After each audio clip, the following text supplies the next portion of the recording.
Final Urdu paper second Urdu poetry میں نظم اور مثنوی دونوں شامل ہیں۔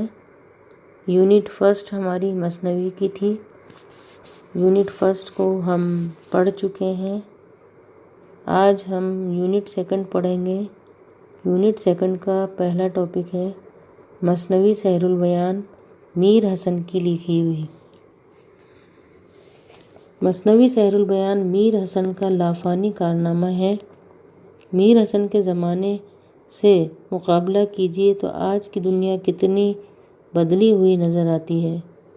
سوچنے کا انداز بدل گیا، عشق کا تصور بدل گیا، لیکن میر حسن کی مثنوی سحر البیان جو شہزادے بے نظیر اور شہزادی بدر منیر کے عشق کی داستان ہے، آج بھی دلچسپی سے پڑھی جاتی ہے۔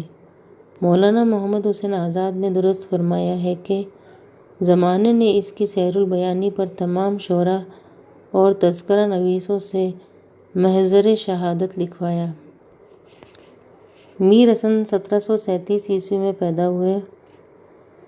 مثنوی سحر البیان کے مصنف، جن کا اصلی نام میر غلام حسن اور حسن تخلص تھا، میر غلام حسین ضاحک کے بیٹے تھے۔ ان کے اجداد شاہجہاں کے زمانے میں ہرات سے آ کر دہلی میں آباد ہوئے تھے۔ میر حسن دہلی میں پیدا ہوئے، یہیں تعلیم و تربیت ہوئی۔ ہر طرف شعر و شاعری کے چرچے دیکھے تو بچپن ہی سے فارسی میں شعر کہنے لگے۔ دہلی برباد ہوئی تو میر ضاحک پہلے لکھنؤ، پھر فیض آباد اور اس کے بعد دوبارہ لکھنؤ پہنچے۔ میر غلام حسن بھی ہمراہ تھے۔ فیض آباد میں اردو شاعری کی طرف متوجہ ہوئے۔ پہلے میر ضیاء اور پھر سودا سے کلام پر اصلاح لی۔ سالار جنگ سے توسل تو تھا، لیکن اتنی کم تنخواہ پاتے تھے کہ ساری زندگی آسودہ حالی نصیب نہیں ہوئی۔ بہت کوشش کی کہ آصف الدولہ کی نظر عنایت ہو جائے، مگر قسمت نے یاری نہ دی۔ مثنوی سحر البیان لکھ کر ایک قصیدے کے ساتھ ان کی خدمت میں پیش کی، مگر ایک دوشالے کے سوا کچھ ہاتھ نہیں آیا۔ 1786 میں انتقال کیا۔ میر حسن کی ساری زندگی غربت میں گزری۔ حسینوں کی طرف خاص رغبت تھی، مگر مالی حالات نے کبھی کھل کھیلنے کا موقع نہیں دیا۔ پھر بھی زندگی میں کئی عشق کیے۔ انہوں نے شعرائے اردو کا ایک تذکرہ مرتب کیا اور ایک دیوان بطور یادگار چھوڑا۔ اس دیوان میں 1 درجن مثنویاں ہیں اور اندازہ ہوتا ہے کہ مثنوی نگاری کے فن سے ان کی طبیعت کو خاص مناسبت تھی۔ لیکن یہ مثنویوں میں ایک مثنوی سحر البیان ایسی ہے جس سے انہیں زندہ جاوید کر دیا۔ یہ مثنوی انہوں نے پرانی باتیں ہی ہیں جو اکثر داستانوں میں نظر آتی ہیں۔ قصے میں کوئی جدت نہیں ہے، لیکن اس کے باوجود بھی یہ ایک لافانی کتاب ہے۔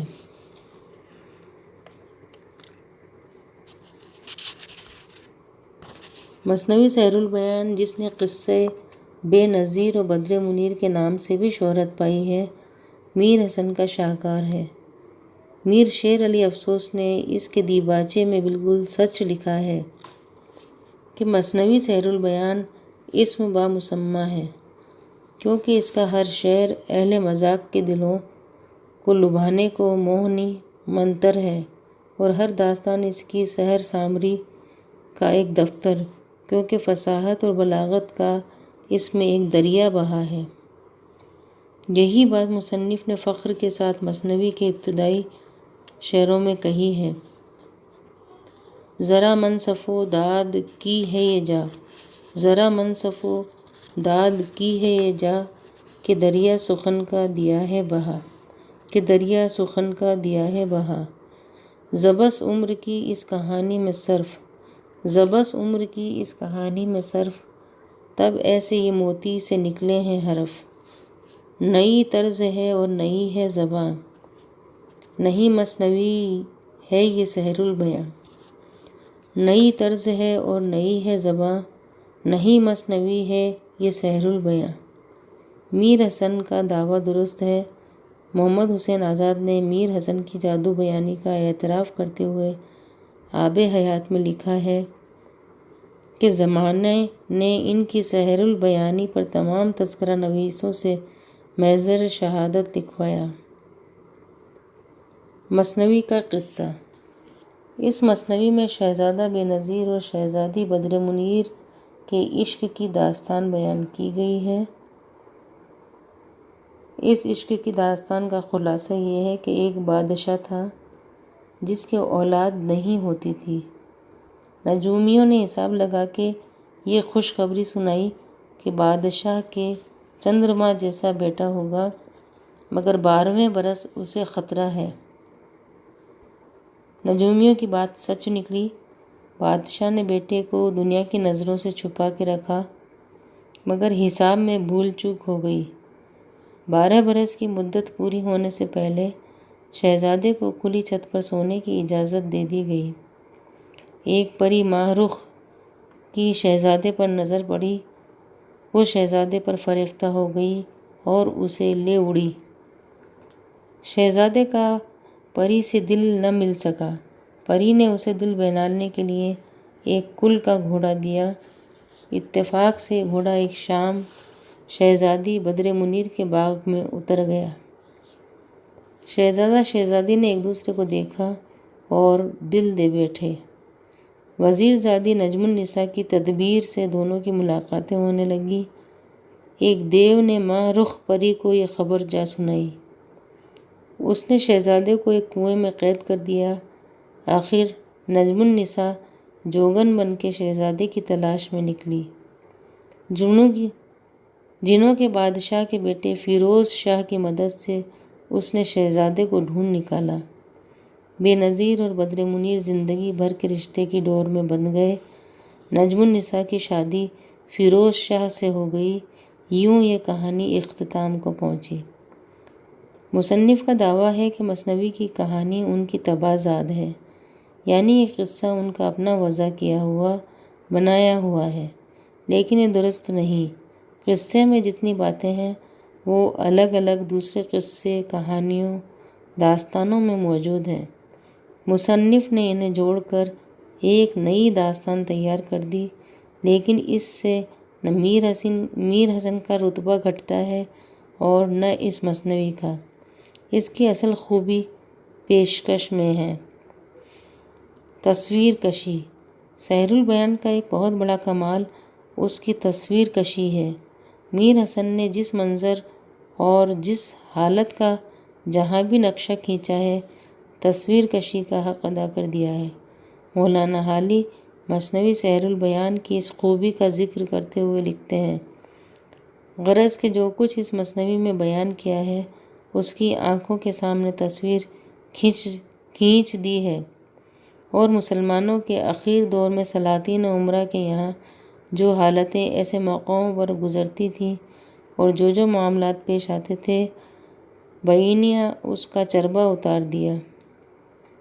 میر حسن نے جس منظر کی تصویر کھینچی ہے اس میں ایسی مہارت کا ثبوت دیا ہے کہ پورا منظر ہماری آنکھوں کے سامنے ابھر آتا ہے۔ ایک منظر دیکھیے، وہ سنسان جنگل وہ نور قمر، وہ سنسان جنگل وہ نور قمر، وہ براق سا ہر طرف دشت و در۔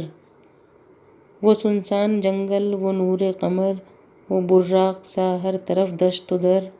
وہ اجلا سا میداں چمکتی سی ریت، وہ اجلا سا میداں چمکتی سی ریت، لگا نور سے چاند تاروں کا کھیت، لگا نور سے چاند تاروں کا کھیت۔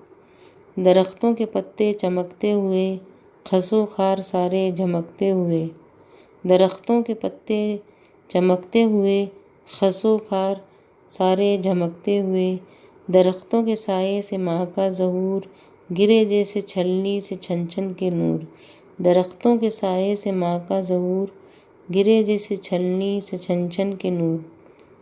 ایک موقع پر شہزادی کی تصویر کھینچی ہے، وہ بہت جیتی جاگتی تصویر۔ بہت اندیشہ تھا کہ دوسرے مثنوی نگاروں کی طرح یہاں عریانی پیدا ہو جائے گی، لیکن میر حسن اریانی اور فحش نگاری کی دلدل میں نہیں پھنستے اور ایک صاف ستھری اور بالکل فطری تصویر پیش کر دیتے ہیں۔ ملاحظہ فرمائیے، وہ بیٹھی عجب ایک انداز سے بدن کو چرائے ہوئے ناز سے، وہ بیٹھی عجب ایک انداز سے بدن کو چرائے ہوئے ناز سے، منہ آنچل سے اپنا چھپائے ہوئے، منہ آنچل سے اپنا چھپائے ہوئے، لجائے ہوئے شرم کھائے ہوئے، منہ آنچل سے اپنا چھپائے ہوئے، لجائے ہوئے شرم کھائے ہوئے، پسینہ پسینہ ہوا سب بدن کہ جوں شبنم آلودہ ہو یاسمن، پسینہ پسینہ ہوا سب بدن کہ جوں شبنم آلودہ ہو یاسمن۔